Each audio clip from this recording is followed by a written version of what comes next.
kali ini mungkin nggak sendirian, ditemani oleh dengan Mas Dendi. Ya, Mas Dendi sebelumnya boleh perkenalkan dulu? Boleh. Ya, nama saya Dendi, saya karyawan di PT Nitifor. Oke.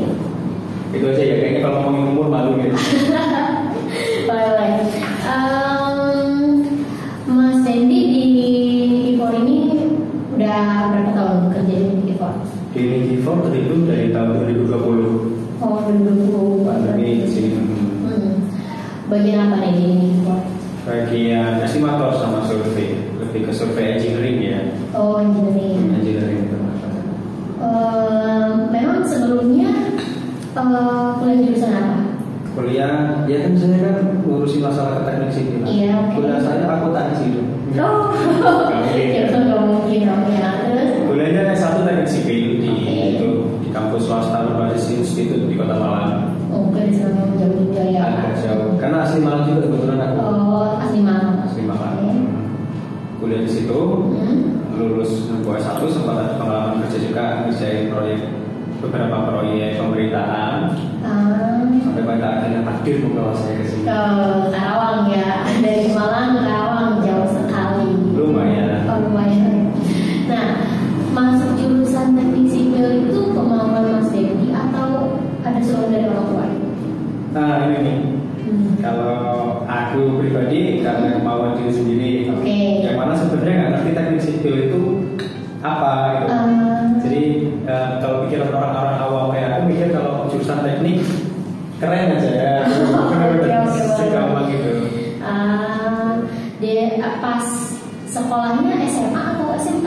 Kemarin SMA ambil jurusan IPA. Lah itu tadi karena SMA-nya IPA, kalau mau pindah, kalau mau lintas jurusan ya, lintas jurusan ke IPS kayak ekonomi dan lain-lain kan sampai belajar ini. Benar-benar. Jadi udah ambil teknik aja. Jadi nggak jauh juga kan ya? Nggak jauh juga. Nggak beda jauh. Terus, nah menurut Mas Dendi nih, kelebihan jurusan teknik sipil tuh dibanding jurusan lain itu apa sih? Kelebihannya? Iya, kelebihannya itu. Wah, kalau ada kekurangannya banyak kan? Enggak lah.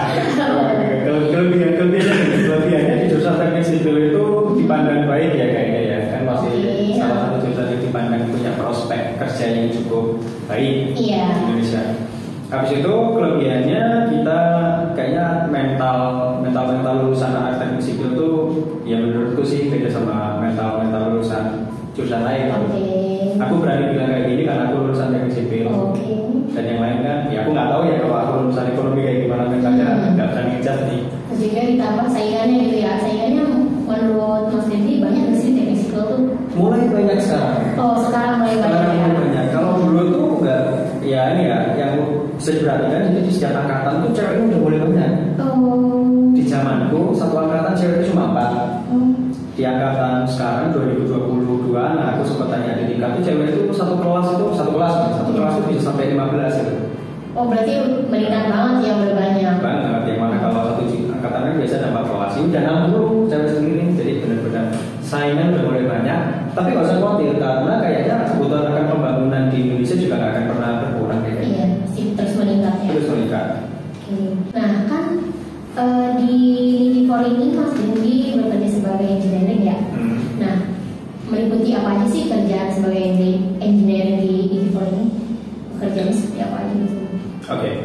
Pekerjaan sebagai engineering di kami di Nitifor itu pekerjaannya yang pertama meliputi survei untuk itu ya, survei untuk kebutuhan. Jadi berawal dari kebutuhan klien lagi pengen bangun rumah sama. Nah, berarti kan kita harus cek lokasi dulu nih. Lahannya di mana, bentuk tanahnya seperti apa dan lain-lain. Setelah kita survei, kita ukur, kita ngobrol sama klien, kita coba bikin desain kasar dulu sebelum akhirnya nanti kita serahkan ke bagian desain. Nah itu setelah kita serahkan desainnya sesuai dengan apa yang diminta klien, baru kita hitung kebutuhan material dan rencanakan biaya. Oh, berarti bukan hanya sekedar misalkan ngecek engineering doang, tapi misalkan kalau klien butuh desain itu bisa di request itu? Bisa dong, bisa bahkan dengan harga yang manusia. Oke. Ya. Berarti bisa desain di sini ada di Nitifor. Oke, terus sebelumnya boleh tahu nggak kalau Mas Dendi ini mengikuti berita tentang dunia konstruksi nggak sih? Untuk akhir-akhir ini nggak begitu ya, cuma kayaknya ya sedikit sedikit masih ngikutin lah ya. Oke, Sedikit bisa. masih ada. Oke, gimana nih? Seperti apa gitu yang Mas Dedi tahu beliau mengikuti berita tentang konstruksi ini? Ngikutin berita tentang konstruksi lebih ke channel-channel YouTube arsitektur gitu yang tak ikutin sih. Kalau berita konstruksi secara umum nggak begitu ngikutin. Paling kalau memang ada peresmian bendungan ini itu kadang masih ngikutin. Karena Instagram aku mau follow Kementerian PUPR. Oh, berarti Itu penting tuh. biar nggak ketinggalan informasinya ya. Biar aku share. Kayak contohnya paling baru ini untuk itu ya keadaan konstruksi di Indonesia. Lagi pengen ada pembangunan besar-besaran untuk ibu kota negara, ibu kota itu ya apa sih namanya Nusantara yang ada? Itu siapa sih namanya? Ibu kota baru. Ibu kota negara Nusantara apa kalau nggak salah namanya ya? Oh iya. Kayak gitu. Oke. Nah, terus dengan berita yang Mas Dedi tahu itu ada pikiran nggak untuk ikut serta gitu? Pengen nih nyoba ikut serta membangun ide gitu atau apa? Pengen banget. Apalagi ini turut serta untuk pembangunan peradaban bangsa yang baru ini. Oke. Ibu kota negara Nusantara itu kan ibu kota baru. Ibu kota baru. Ibu kota baru yang mana otomatis harusnya banyak anggaran yang dikucurkan ke sana. Ya dong. Oh, di garis bawahi anggarannya ya? Anggaran yang harusnya anggaran itu digunakan untuk pembangunan Iya, itu untuk memang pembangunan. itu sudah semestinya. Ya, harusnya memang untuk pembangunan ya. Pembangunan lah. Belum buat apa-apa lagi nih. Berbuat apa-apa. Nah, itu kalau dibilang pingin ikut serta pingin, cuman kita realistis lagi karena Ligi for itu sendiri regionalnya di Karawang. Kalau memang kebutuhannya masih di ruang lingkup Pulau Jawa, kayaknya kita masih menyanggupin. Kalau udah lintas pulau, ya di sana kan juga punya kontraktor ya. Iya. Jadi kita bagi-bagi rezeki aja lah. Oh, gitu ya. Nah, ke depannya nanti nih ya, ada kepikiran nggak sih Mas Dedi tuh pengen lanjut tetap di dunia konstruksi ini atau pengen beralih gitu ke dunia politik gitu? Nah, ini yang susah. Kalau beralih ke dunia politik enggak, yang jelas. Oke, jadi tetap teguh ya. Tetap akan tetap menjadi seorang praktisi. Pengennya malah nanti menjadi seorang praktisi yang memang ahli ya di bidang ini.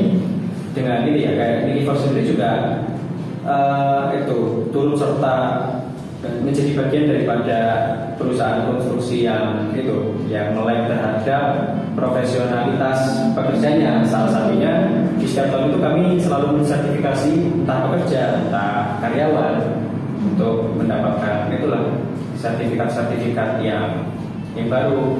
Kayak contohnya kita kan udah sertifikasi orang safety, kita udah punya orang-orang kayak perancang, TKPT, welder itu kita udah ada. Udah mulai sama hal itu.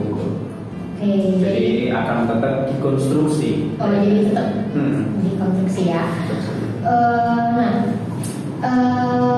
Dengan nanti adanya pemilu di tahun depan nih, ada harapan nggak sih pengen punya pemimpin negara yang bisa membuat konstruksi menjadi lebih maju gitu?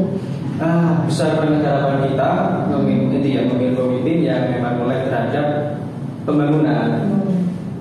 Dengan catatan kayak gini, karena kita juga lihat seringkali banyak pembangunan itu kayak nggak tepat guna aja. Oh, Contohnya seperti apa? kayak jalan di depan ini nih, itu lucu tuh. Jalannya bagus, Iya. mereka bikin strukturnya di atas, yang mana itu harusnya kan di bawah. Karena namanya volume air itu sifat air itu kan turunnya ke bawah, tidak ke bawah. Jadi kalau padahal baru dibikin, baru ada pembaruan jalan di depan, jadi itu kayak nggak tepat guna, itu aneh aja. Dan yang kayak gitu kan masih banyak jalan-jalan yang belum ditempel, yang kayaknya anggaran juga nggak begitu banyak harusnya gitu. Yang sama ini juga kemarin sempat ramai proyek pengadaan gorden ya kan, yang berapa miliar itu. Karena kita juga itu menyedia jasa konstruksi, kebetulan Unifor juga itu ya bisa kita menjadi perusahaan penyedia gorden juga bisa. Dengan tipe yang sama kayaknya kita bisa dapat harga yang lebih murah. Lebih murah di Unifor ya. Gitu. Oke, terus menurut Mas Dedi nih, bisa nggak sih dunia konstruksi di Indonesia ini jadi setara dengan negara lain, mulai dari segi kesejahteraannya dan juga maupun pembangunannya? Jawabannya bisa, cuma ada beberapa hal yang harus disorot di sini. karena ini ya, batasan-batasan dalam pembangunan di konstruksi itu kan ada beberapa aspek. Yang pertama biaya, yang kedua mutu, yang ketiga waktu. Jadi kita ini punya masalah biasanya di biaya karena kita pengen kualitas yang baik, tapi biayanya yang ada pas gitu. Kayak kita mau beli beras merah, tapi harga uang di dompet kita itu cukupnya buat beli beras putih dan sebagainya nggak bisa. Kayak gitu. Jadi kalau dibilang bisa nggak Indonesia menjadi negara yang melek terhadap konstruksi nantinya, harusnya bisa. Asalkan memang dari setiap aspek punya kerjasama yang baik aja antara penyedia jasa sama pelaku konstruksinya sendiri. Kayak gitu. Berarti bisa ya kalau misalkan memang kita sudah ada niatnya gitu. Harusnya bisa ya. Cuma nggak tahu lagi kalau tiba-tiba pengadaan gorden 4 miliar itu ada lagi, itu yang nggak bisa gitu. Gorden bukan gorden ini ya? Bukan. Oh bukan. Nah untuk pertanyaan selanjutnya, sudah sejahterakah Mas Dendi selama kerja di bidang ini? Enggak, udah. Sudah, alhamdulillah ya. Sudah belum nih? Kalau sejahtera kan kayaknya itu ya terlalu personal. Oke, oh iya. Kalau buat saya pribadi ya sudah. Ini mungkin yang saya rasakan karena saya membandingkan dengan teman-teman yang nggak bekerja di dunia konstruksi. Oke.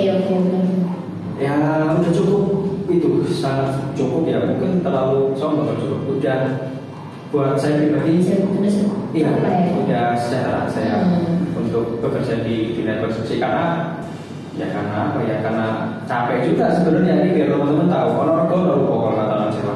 Jadi kamu mengerjakan segala sesuatu ini perlu diperhitungkan dengan matang, yang mana perhitungan ini nggak gampang. Dan butuh effort, tenaga, waktu dan biaya juga ya untuk menghitung barang ini. Otomatis reward yang kamu dapatkan akan sepadan. Tapi kita Oke, benar-benar. Nah, yang terakhir nih, ada pesan Mas Dendi untuk generasi muda, boleh nggak? Boleh. Sampaikan. Generasi muda tetap berbahan, jadi biar lahan usaha kita yang cari. Enggak gitu ya? Oh, bagus, gimana? Enggak boleh. Ini malah bingung lagi ya. Oke, nggak apa-apa. Pesan untuk generasi muda mungkin lebih spesifik ya, Bi. Generasi muda yang lagi jalan studi di dunia teknik sipil dan arsitektur ya. Ya pesan-pesannya juga berproses yang baik, karena dengan proses yang baik akan mendapatkan hasil yang sepadan juga nantinya, itu pasti. Berarti prosesnya harus ada effortnya juga. Ya harus benar-benar, jangan main-main lah. Jangan belajar tiba-tiba ngilang, skripsi pakai joki. Oh ya benar-benar. No, skripsi jangan joki. Jangan kayak Ampi ya. Oh enggak dong. Enggak ya. Oke, mungkin cukup di sini aja podcast kita kali ini. Bentar lagi kita mau makan soalnya. Jadi udah di sini aja. Oke, juga sampai di sini podcast kali ini. Saya Ampi dan saya Dendi. pamit. See you on next video. Bye.